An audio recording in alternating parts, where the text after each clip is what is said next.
Hi and welcome back to my channel. So I'm super excited about today's travel video and I cannot wait to share with you this information. Some of you may have already heard about it, but I'm sure others of you have not.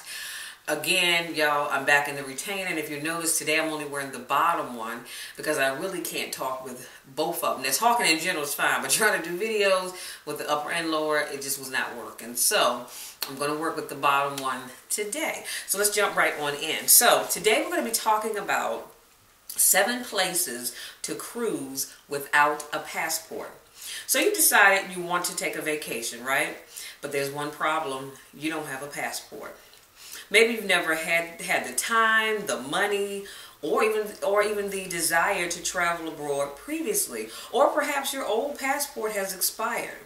Whatever the reason, you still have choices. And that, my friends, is the good news. One option is to take a closed-loop cruise. And you might be asking, what is a closed-loop cruise? Well, it's when you leave and return to the same U.S. port. That is called a closed-loop cruise, right? And for that, you need only to have a birth certificate and a driver's license or any other acceptable government-issued ID. You can't cruise just anywhere on a closed-loop cruise. Let me be clear about that. You cannot just cruise anywhere. There are some limits to that, okay? But the choices are more interesting than you might expect. So, for a quick example, that would mean if I left the port in Florida, which escapes me at the moment.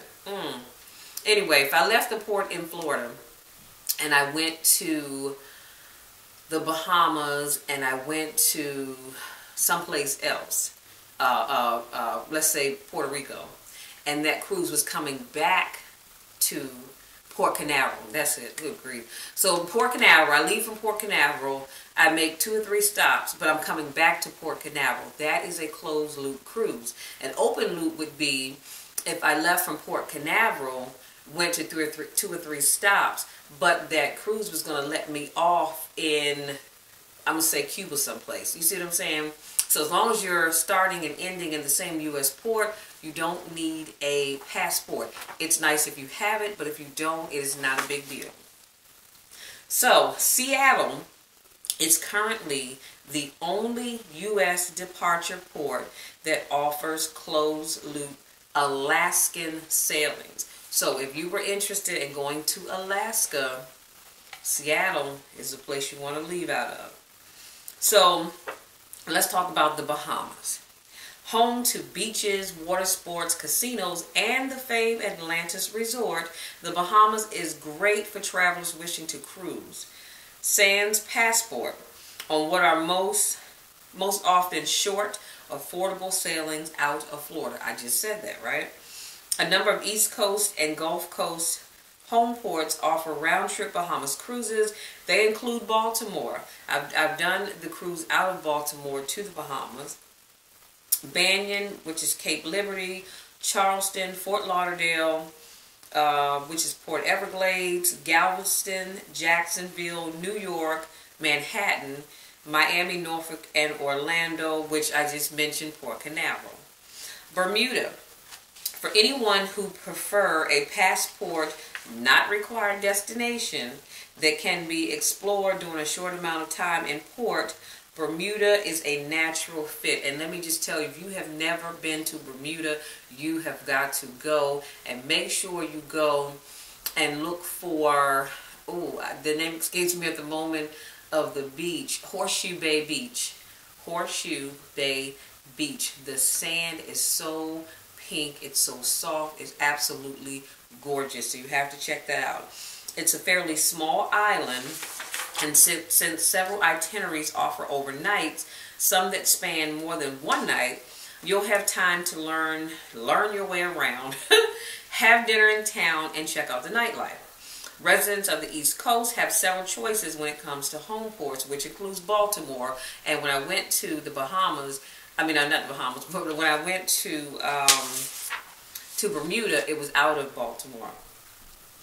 And let's see, Banyan, Cape Liberty, Boston, New York, Manhattan. Additionally, Miami, Norfolk, Charleston, and Orlando sometimes offer one-off cruises to Bermuda. The Caribbean, known for everything from shopping and sunbathing to history and adventure, activities like zip lining, waterfall swimming, and quad bike riding. The Caribbean is a solid bet if you like a wider variety of closed-loop itinerary choices and departure port options. The Caribbean can be broken down into the following sub-regions. You have your Eastern Caribbean, which is the U.S. Virgin Islands, French West Indies, British Virgin Islands, and the Dominican Republic, as well as ports like Grand Turk, St. Kitts, Antigua, St. Lucia, and others. Then you have Southern Caribbean, the ABC Islands, U.S. Virgin Islands, French West Indies, the Dominican Republic, Grand Turk, Antigua, St. Kitts, Barbados, St. Barts, St. Vincent, San Juan, Dominica, Grenada, and others. Then you have your Western Caribbean, Jamaica, Honduras, Mexico, Cuba, and others. U.S. departure ports vary widely. They continue, Lord, I can't read today. What is wrong with me? They include Baltimore, Banyan, Charleston, Fort Lauderdale, New York, Miami, New Orleans, Orlando, and Tampa. Los Angeles and Norfolk also offer occasional one-off closed-loop sailings to the Caribbean. Then you have Canada and New England. Cruises to Canada and New England are every autumn lover's dream. Known for their leaf peeping opportunities, maritime history, and ultimate friendly locals, these voyages don't necessitate a passport. Baltimore, Banyan, Boston, and New York are the embarkation ports that serve these itineraries. Hawaii, technically part of America, but still exotic enough for an ideal getaway. Hawaii offers black sand beaches, volcanic vistas, surfing opportunities, amazing food, and of course, hula dancing, because who doesn't want to do that, right? A closed-loop cruise to this part of the map often means flying to Honolulu. You can fly passport-free, but flights can be pricey. And that is very true. Closed loops from the West Coast are often featured, but they encompass a large number of sea days. So let me put a pin right there. So what that means is, if you leave out of Baltimore, right? And let's say I'm going to the Bahamas, and I'm leaving out of Baltimore. What will happen is I will have 2 days at sea, probably 2 in port, and then 2 more days at sea coming home.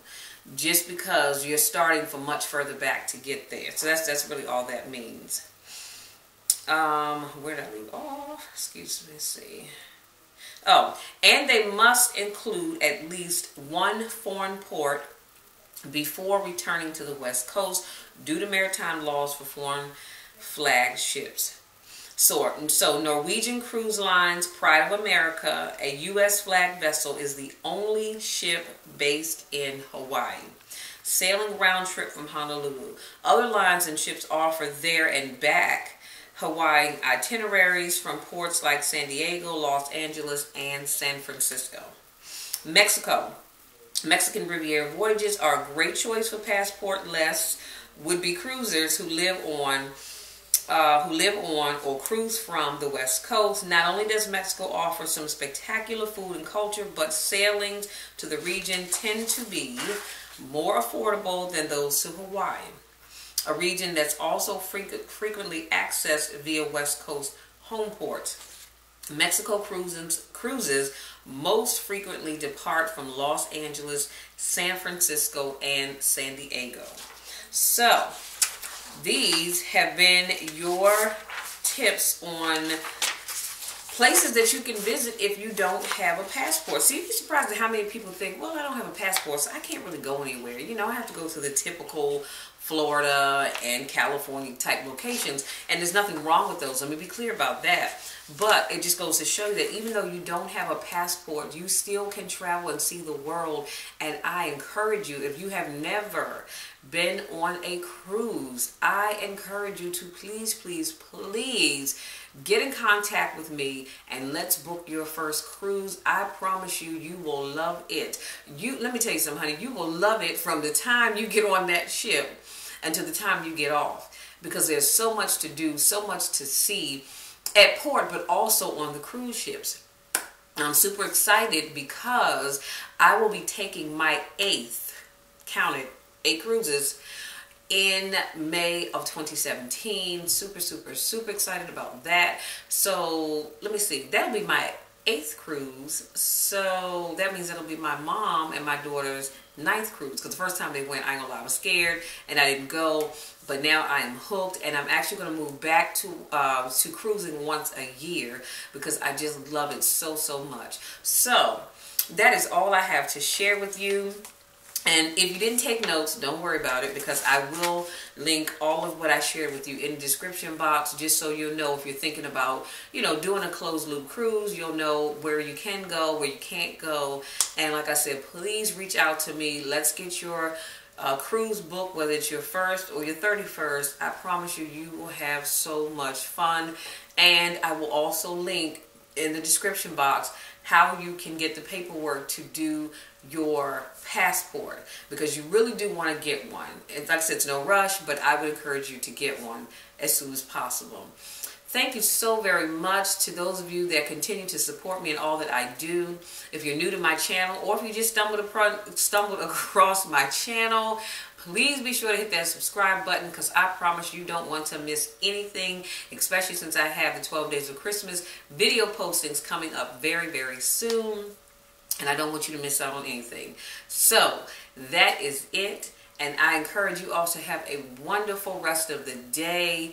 And don't forget, get with me so we can get your cruise booked. Until our next travel video, I encourage you to take care and be well.